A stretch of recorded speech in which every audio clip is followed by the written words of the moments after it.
What's going on, guys? It's Jimmy here with your second stimulus check update.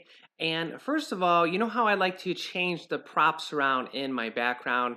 My wife buys a lot of these for me, some cool, interesting stuff for you guys to look at. Well, let's do a fun little contest. You see this box right there? See that box?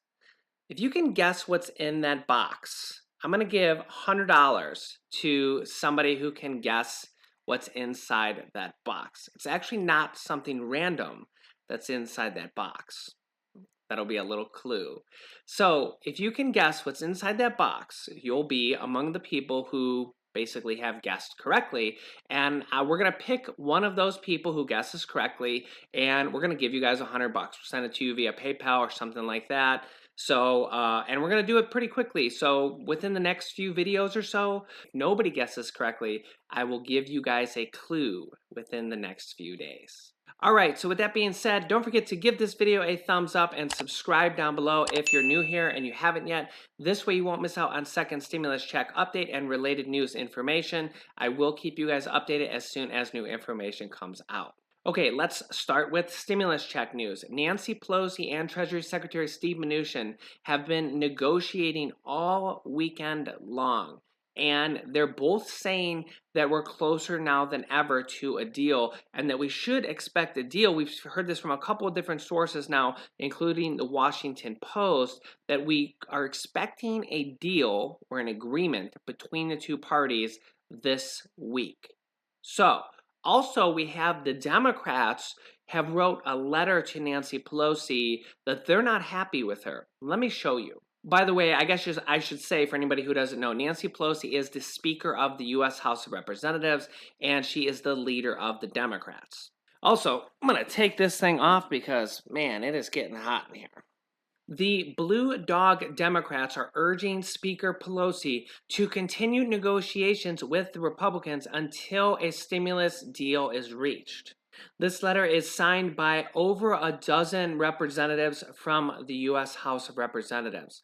The letter says, "Dear Speaker Pelosi, thank you for your efforts to date to negotiate a fifth stimulus package deal that is to commensurate with the scale of this unprecedented public health and economic crisis. Now that both the White House and the House Democrats have put forward serious proposals, we urge you to continue the discussions over the weekend until a deal is achieved. We appreciate your tireless work to secure the best deal for the American people." Because we have a divided government right now, the only path forward is a bipartisan bill that can pass a Democratic-led House and a Republican-led Senate and be signed into law by a Republican president. By definition, this compromise bill will contain provisions we as Democrats do not like and omit provisions we want. But our country is in crisis, and we must not let the perfect become the enemy of the good. As members of Congress, we must do everything within our power to keep workers connected to their jobs and their employer-sponsored health coverage, assist the unemployed, and support our healthcare workers and healthcare system. Ensure that businesses who do right by their workers are given the necessary resources and protections to survive, along with state support, local and tribal governments. Congress should stay here in Washington to keep negotiating no matter how difficult, and we must reach an agreement. The key words to focus on, and the most important words here in this letter, is because we have a divided government right now, the only path forward is a bipartisan bill that can pass a Democratic-led House and a Republican-led Senate and be signed into law by a Republican president. By definition, this compromise bill will contain provisions we as Democrats do not like and omit provisions we want. But our country is in crisis, and we must not let the perfect become the enemy of the good. I personally think this is spot on. Again, I'm not a Republican, I'm not a Democrat. Sometimes I criticize one side or the other when they're holding things up and not helping the Americans. But I actually think this is a very good letter by the Democrats. I personally don't really think it matters that much if we pass the Democratic bill, the HEROES Act 2.0, or the Republican bill, the 1.62 bill that was proposed by Treasury Secretary Steven Mnuchin last week. Both bills have stimulus checks in there of $1,200 and $500 for dependents. Both bills have unemployment relief for people who have lost their jobs during this pandemic. The Republican bill is $400 per week and is also retroactive to the beginning of September. $400 per week for unemployed people goes all the way to January of 2021. The Democratic bill is $600 per week and is also retroactive and goes to 2021. But as this letter says, perfect is the enemy of what we're trying to accomplish right now. There will never be a perfect bill, a Democratic bill or a Republican bill. What they need is a compromise bill, and a compromise means there's things from both sides that both parties don't like. There's going to be things that the Democrats don't like because the bill's not $2.2 trillion or higher, and there's going to be things that the Republicans don't like because a lot of Republicans have already said anything over $1.5 trillion they don't like to begin with.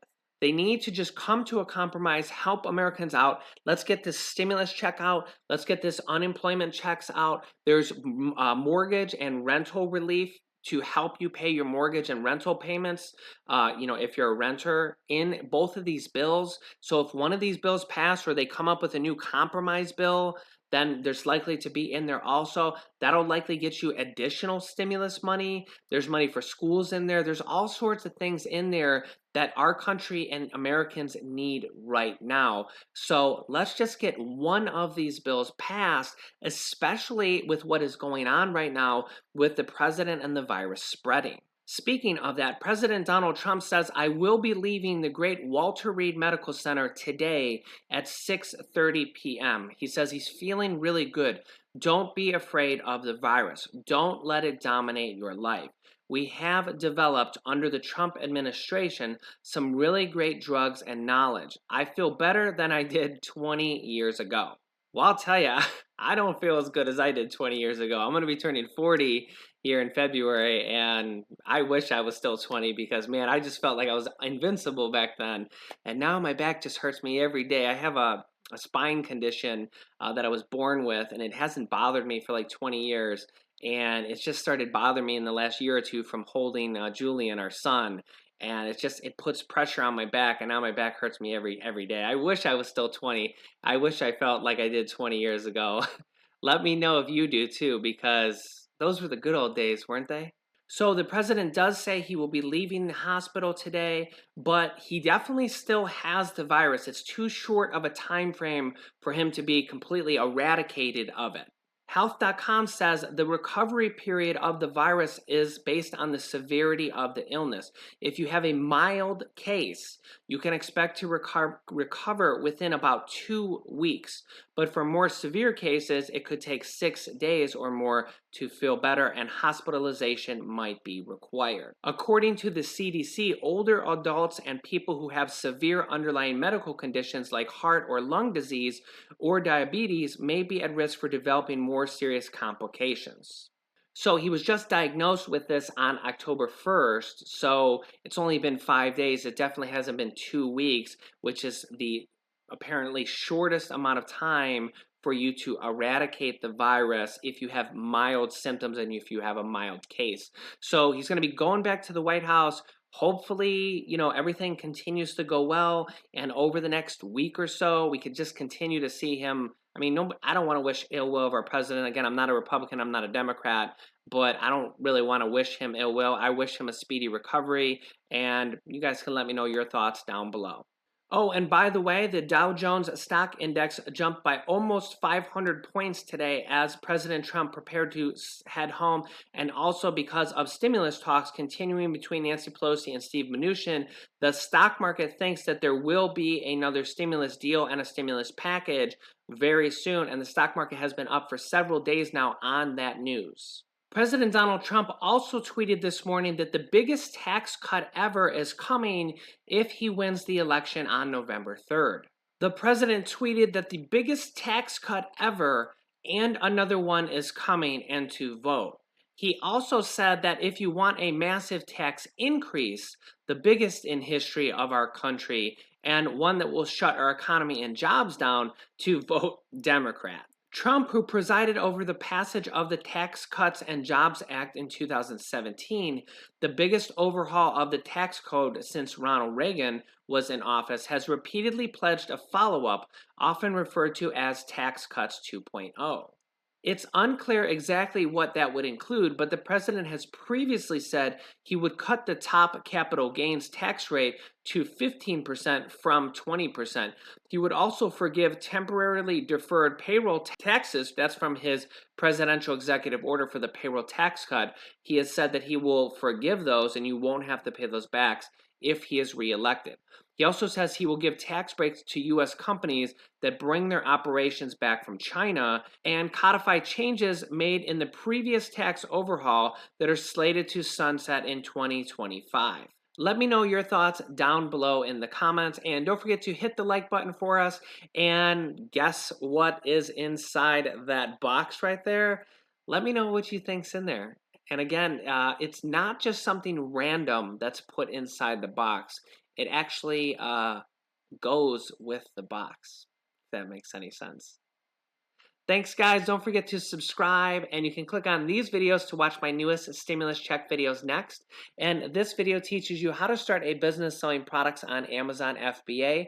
I have students that have replaced their entire 9-to-5 income by selling products on Amazon, and I teach them how to do that. Click on one of those videos to watch them next. Thanks, and I will see you in the next video.